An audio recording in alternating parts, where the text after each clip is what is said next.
All right, let's move on to almost elite. Just two guys. Almost elite. There are only two. Adley Rutschman and Will Smith. I love Adley. I am all in on the Adley Rutschman hype train, and I was before he got called up to the big leagues. And then he finally did last year, and he did not disappoint. In fact, as a guy with as much hype as he had since the day he got drafted, to come up and to be as good as he was as a rookie for the Orioles, and legitimately, you can look at the Orioles season last year and point to a day where their season turned around and they became great and they put themselves in playoff contention, and it was the day that Adley Rutschman came up. And the pitchers speak so highly of him. Offensively, we see how good he is. Adley is on the rise, and I would bet my bottom dollar that he's in the elite category next year. That's impressive. It is. Your face also just like lit up as you said his name, which you can tell means like you're excited. There's a lot of potential for this guy, and we all saw it. We all got a front row seat to it. I really like. This was the first time he went out to catch. If you're watching, you can kind of see there was a video of him that when he walked out to home plate, he walked out of the dugout in his catcher's equipment, took off his mask, and just looked around and smiled.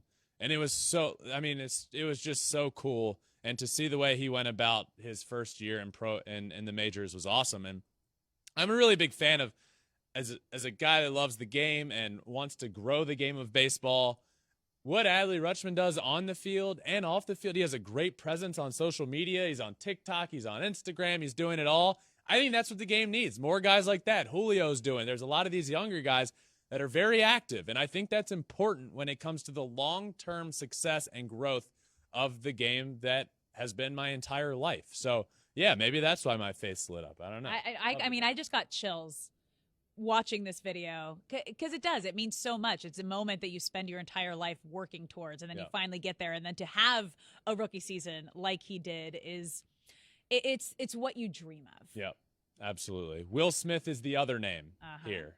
Los Angeles Dodgers. I mean, we've all seen this firsthand in the playoffs. And for instance, the Dodgers over the last couple of years have had the best lineup in baseball. It's been insane. And then you'd fast forward to the playoffs, and they have Will Smith hitting fourth. It's like, what? Will Smith is batting fourth and fifth in this lineup? And then you watch him do damage in the playoffs, and it's like, yeah, you're dang right he's hitting fourth or fifth. And guess what? He's a catcher as well. He had 260 last year with 24 homers, 87 RBIs. So Will Smith is absolutely one of the best catchers in the game. And if it weren't for, I just think there's a good little gap between JT Realmuto and the rest. But what? I was going to say, what makes him not elite? Because Will Smith definitely, if there's going to be someone joining the elite category, it's Will Smith. Well, he's not as good as JT Realmuto. So I didn't feel like putting them in the same category was right. And I didn't feel like JT Realmuto was worthy of the Trout treatment, where I gave Trout his own. Okay. In a league of his own. You thought he was, okay. Trout's in a league of Trout is. Yeah. Oh, I know that. And JT Realmuto is as a catcher. I do believe there's a good little gap. So I put Adley and Will Smith in that category that's almost elite. And you'll be shocked to hear that two of the producers on the show that are Dodgers fans disagree. Oh, I would have never guessed that. Just told me in my ear. Thanks for watching. If you love Flippin Bats, swinging 3-0, or just talking ball, join us. Call us at 213-537-9339 with your questions. We have a weekly guest, and we have a lot of fun, so hit that subscribe button.